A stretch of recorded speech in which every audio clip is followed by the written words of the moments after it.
Anu Põder, body object versus body space. In this lecture, I would like to examine a thesis that I propose about Anu Põder's works, which I find to be an undercurrent of her whole oeuvre. It is the following. The prevalent dynamics in the works of Anu Põder is to dismantle the idea of the body as an object, especially women bodies as objects, dolls, mannequins. To dismantle or to sabotage, one has to do it from within. Thus, Põder used dolls and mannequins herself. She appropriated them in a way that gave a different meaning to the use of dolls and mannequins, not only because she was a woman, but also because of the context of her art and how she developed the idea of the body, which I am just about to analyze. Anu Põder seems to deconstruct duality schema, where the body is like a container for thoughts and soul and experience, and she challenges it with a different understanding of body and space relations. We may observe various strategies of transgressing the body as an object in Põder's works. Let us have a look at this chronological choice of her works to pinpoint the existing strategies.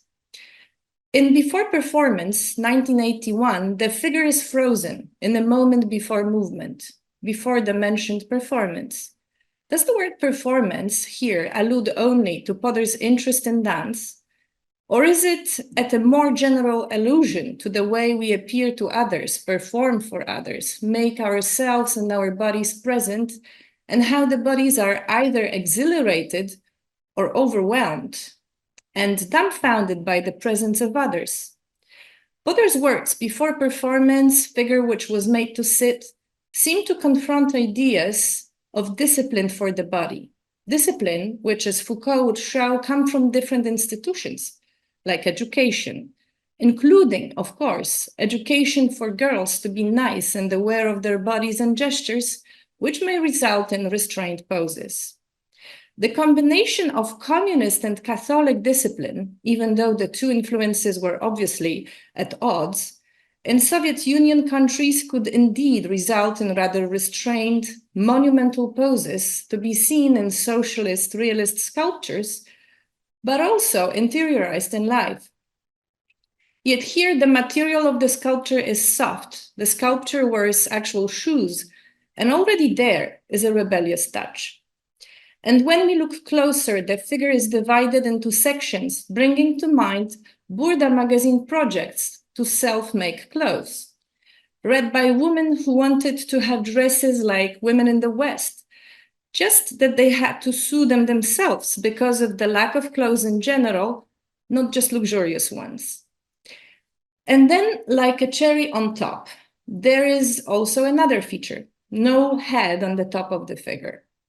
This leads us to interpret the sections of the body differently than in terms of fashion hunger, more that of the hunger for meat and for consumption. Woman figure is divided into zones like drawings of cows divided into different parts that will be used for consumption.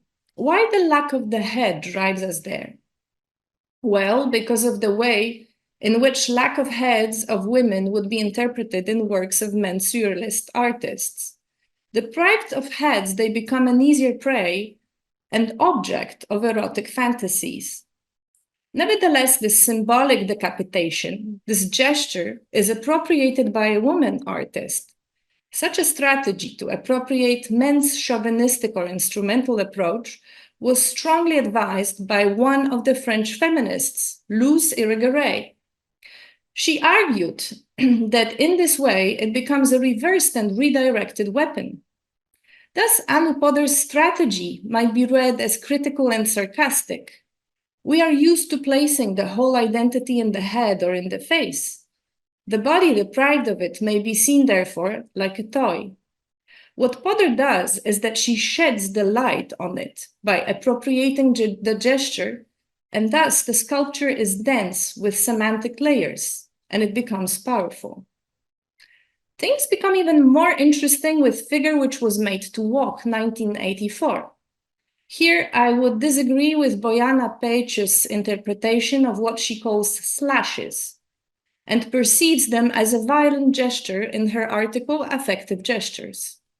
The way I see it and interpret it is that these are rather cracks that appear when the surface layer becomes broken because of the tension from within. I would not interpret them as gestures from the outside. Why disturb the beauty of a mannequin or of a doll? Everybody wants them to be beautiful. The plastic is smooth and perfect. In the 80s and 90s, associations with plastic were far from where we are now, with all the problem with ecological crisis. Especially in the Eastern countries, plastic might have been seen as something luxurious, almost dreamy and poetic, like the Barbie skin, or very hype, like certain furniture. Beneath this idealized plastic, there's a real organic material that comes to life. Cracks show as the figure is walking. The shell of plastic uncovers the fragile whitened yolk of what is definitely organic. I do not see it as a violent or negative phenomenon. The perfect object, the doll, is gone. The natural and organic is born, or at least this is a transition. It may even be a kind of premonition for her later works, as if the organic was born and if there was no reason anymore to be ashamed of it and to show the truly soft. 4 years later appears with a trumpet from Lazname, Pink Bird, 1988, which challenges relations within the body, no longer being its classical, at least in proportions, representation, as well as the relation with space and movement. The body is the movement and space, a constant flow. Perspectives change all the time, as in Cubism. And then there is Long Bag, 1994, maybe the most thought-provoking work of Anu Põder. It was made using, or actually recycling, a much earlier work, Doll Which Was Made to Stand, 1981. What happens to the doll which was made to stand? She is still able to stand. But how does the fabric change her situation and the meaning? Is it about a claustrophobic feeling of suffocation, of social roles? The body seems to be half surfacing, half sinking in the dark woolen fabric. Usually drapery gives a silhouette, an aspect of status. Here, it rather seems to be dragging or following the silhouette. Is it then the semantics of bags and bodies, which is rather somber? I found it more promising to look at the sculpture as an anti-monument. Why an anti-monument? Well, first of all, it uses materials in a way contrary, oxymoronic to any monument. It is not marble, iron, bronze, any durable one. It is a soft fabric, and yet the bag gives the silhouette a pedestal, as would be the case with a monument. But this pedestal is almost melting. Just that the silhouette is not proud, seems awkward in the situation, one can almost feel the tension and her will to retreat. A lot of monuments portray a figure in a pose where one leg is stepping forward in a proud march into a future, into one's ambition, leading. And usually, most of the time, it is indeed a leader, a male that is represented. So all these are the contraries of a classical monument. It's an anti-monument, soft, retreating, representing female figure. But to understand this work, one should maybe suspend the assumption that the recycled doll and the bag are separate things. What if they are one? Maybe it is exactly the body that grows on us in space, that cannot be objectified, that can save us or haunt us, follow us, drag after us, and precede us. What if the title Big Bag is meant to restore the representation of the body? It is not an object, not a doll. My body is also the space I left behind and the space in front of me where I will be present. It is a situation, a phenomenon, a space we inhabit, but will never understand. Anu Põder's rejection of iron, bronze, or other cast materials is often highlighted when talking about her work. It is very characteristic for her sculptures, in times when in the early 1980s in Estonia and other Soviet Union artists used such durable materials. Her rejection of bronze or iron was not about accessibility or cost, but rather it was more practical and easier to use something less heavy. And yet, it strongly feels that bronze or iron were not in resonance with her as an artist and what she wanted to express. With her choice of materials, such as plastic and fabrics, she brings sculpture closer to the body. And finally, some reflection on the work Space for My Body in 1995, a sculpture where body is absent. An anti-sculpture then? There is just a space cut out for it, ready and waiting. But is that so? Will this new body, after the whole evolution of it, fit in there? To sum up, the techniques that were used are, first, appropriation of male objectification. The second, cracks and thus showing underlying non-ideal and more organic and formless matter. Third, movement as transgression of the body in space. Fourth, the body being larger than itself, transgression of the body, or the body being lost to the unknown. Back could also be read as some kind of vacuum. And fifth, not representing the body at all, the anti-representation, which gives it the most space. What is then the place of the body in sculpture? The answer seems almost automatic and immediate. In fact, as far as we know, sculpture starts with representations of the body. Oldest sculptures we know are little figurines representing women's bodies with pronounced erotic areas such as breasts and buttocks. Thus, we know that already the oldest sculptures uncovered, dating back to around 40,000 BC, certify to the interest in female body. And yet, it is here that the immediacy and obviousness stops. We do not know with all certainty who made them and why. At least in the case of Anu Põder, we do know who made them and to some extent why. Nevertheless, in a certain way, this ambiguity between objectification, treating body as an object, and empowering, giving the feeling of self-control, making it into one's kingdom and space is still there, even today. Although body is always present in art and philosophy, its presence has been implicit, symbolic, censored, indirect, camouflaged, repressed, etc. Therefore, important questions relating to the body start flowing in the 20th century with an unprecedented intensity. And this happens both in art and in philosophy.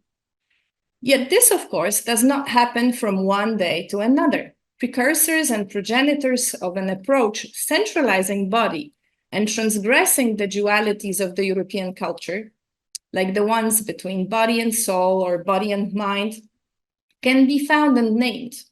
Among them, one has to definitely mention Friedrich Nietzsche, who wrote, quote, "Body am I entirely and nothing else. And soul is only a word for something about the body.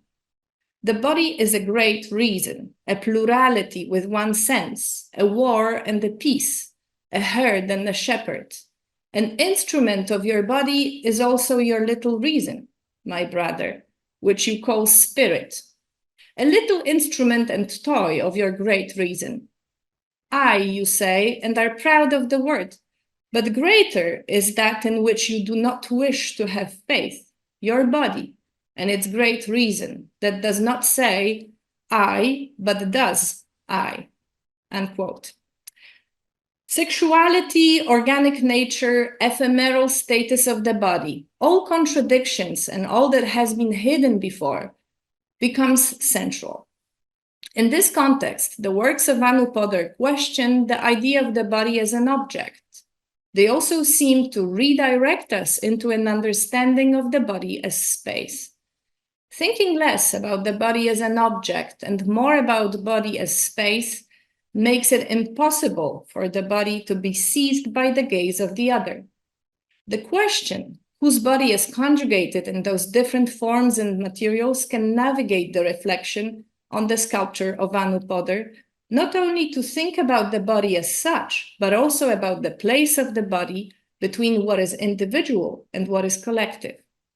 Thinking about some collective body of womanhood is not easy task at all. Maybe never was, but today it is tainted with the idea of non-inclusiveness. The idea of subjectivity of a woman, taken in a collective manner by the first waves of feminism, was heavily criticized by the third wave of feminism. Women who felt discriminated against on the basis of their race or belonging to a lower class, or their sexual orientation or identification, felt that the first waves of feminism did not represent them, and therefore they saw no such thing as one collective subject of women, womanhood or femininity. No essence that could be characteristic to all women and that could be shared. Isn't it the case, then, that dealing with woman's body is heavily loaded with strata and layers of meaning and can hardly be seen as an innocent endeavor? Simone de Beauvoir, in her work The Second Sex, from the year 1949, writes in the first pages that she was hesitating for a long time whether to write about the woman, because this subject is a delicate one, especially for women, and it is not a new subject. And yet, as Magdalena Schroda points out in the introduction to the new translation of the book into Polish, the subject is still very current, timely and topical. Therefore, it sounds almost like a joke that Simone de Beauvoir writes that so much ink has already been in the discussion on feminism, which she writes in 1949. And then she remarks that today there is almost nothing to talk about, and yet we talk about it all the time. A lot of what has been said about women was not women's narrative. So this story has to be rewritten by women themselves, becoming subjects of their own story. And then de Beauvoir asks, what is the problem that we see? Do women exist at all? It could be noted concerning her words that there is a difference between accepting the fact that women exist and believing in some common essence like womanhood or femininity. And yet, it can't be denied that one's body shapes his or her point of view, or rather, as Maurice Merleau-Ponty put it in one of his most important works, Phenomenology of Perception, one's body is one's view of the world. It is indeed impossible to completely abstract one's point of view from one's body, since it shapes our experience and gives us a point of reference in space. Are we then talking about some abstract and collective body of mankind or womankind, or rather, it's about the personal experience of living in the body of an artist, of a woman, of Anu Põder in Estonia? Agata Jakubowska mentions an interview with Alina Szapocznikow from a film L'Art et les Hommes, Journal de Voyage en Pologne, 1969. The fact that a certain question appears does not have to mean that it always has the same answer with every single artist. Answers may be different, but the question may remain. And this question is, whose body is it? Is it the artist's? In a certain way, Alina Szapocznikow, Polish artist from the same around period, replies to it in an interview with French journalist Jean-Marie Drotte from the film I mentioned, concerning her work called simply Leg. So Drotte asks her, "This is your leg?" Szapocznikow, "Yes, sculpted a little, slightly smoothed out. Half of it was my leg." Drotte, "What do you mean half?" Szapocznikow, "Up to here, it is my calf. Here it's sculpted and here it's rough." Unquote. The same question we could ask Anu Põder. This is your leg, this is your body, this is some version of you, a self-portrait. Even more interesting in this respect is another fragment from the conversation quoted by Agata Jakubowska in a monograph dedicated to Alina Szapocznikows oeuvre. Quote, "I was introduced to many people, and everyone was surprised by my appearance, says Szapocznikow. That these sculptures are so ugly, so big. They could not see the resemblance to the person, but maybe it's what everyone holds inside oneself, unquote. Indeed, the portraits or self-portraits from the beginning of the 20th century strike us with the change of their iconology. They no longer focus on the actual looks. The physiognomical logic of showing the inside through the outside or the strive for an adequate physical likeness are replaced with a rebelled approach not to satisfy the viewer with another obvious likeness. A morphology of the face or morphology of the body is questioned. To conclude, can we really explain somebody's personality or character judging by their looks by the outside? And what would be a self-portrait of an artist? An image of a perfect likeness, or rather, what is felt from within?